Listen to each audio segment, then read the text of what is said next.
Bu gün valideynləri çox narahat edən bir mövzu olan uşaqlıq çağı masturbasiyonu haqqında məlumat vermək istəyirəm. Uşaqlıq çağı masturbasiyonu yeniyetməlik dönəmi öncəsində görülən, uşaqlarda özəl bölgələrinə toxunaraq sürtünmə şəklində uyarı verilməsi ilə olan bir davranışdır. Uşaqların normal inkişaf dönəmində də bədənlərini kəşf etməsi adətən toxunma ilə olur.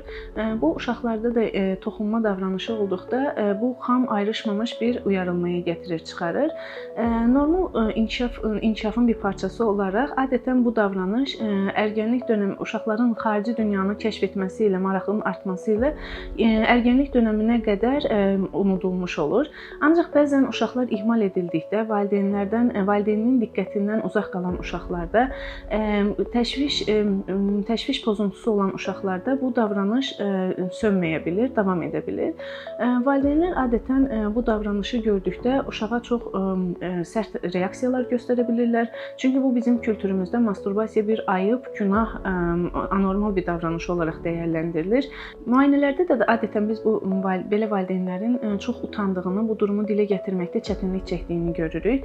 Ancaq valideyn bilməlidir ki, bu uşaqlıq çağı masturbasiyası yeniyetməlik dönəmindəki masturbasiya ilə eyni davranış deyil. Çünki bu cinsəl bir amacla yapılan bir davranış deyil. Sadəcə uşağın öz təşvişini və gərginliyini aradan qaldırmaq üçün kəşf etdiyi bir davranışdır və bəzən də bu epilepsiyalarda da belə bir davranış görülə bilir. Bu zaman biz bunu uşaqlıq çağı masturbasiyonuna necə ayırd edirik? Əgər uşaqlıq çağı masturbasiyonunda adətən bilinc, şuur açıq olur və valideyn bunu uşağın diqqətini dağıtdığında uşağın o davranışı sönmüş olur. Ancaq epilepsiyalarda bu bilinc kapalı olur və bu davranış valideynin uşağın diqqətini dağıtdıqda keçmir.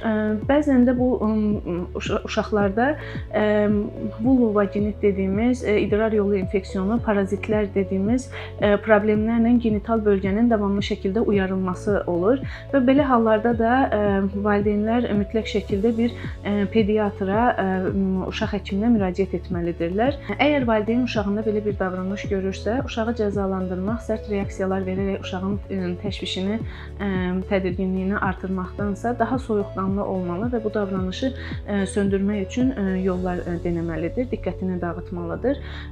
Eyni zamanda valideyn uşağında belə bir davranış görürsə, mütləq geniş kapsamlı bir müayinə üçün pediatra, uşaq nevroloquna, uşaq psixiatrına müraciət etməkdən çəkinməməlidir.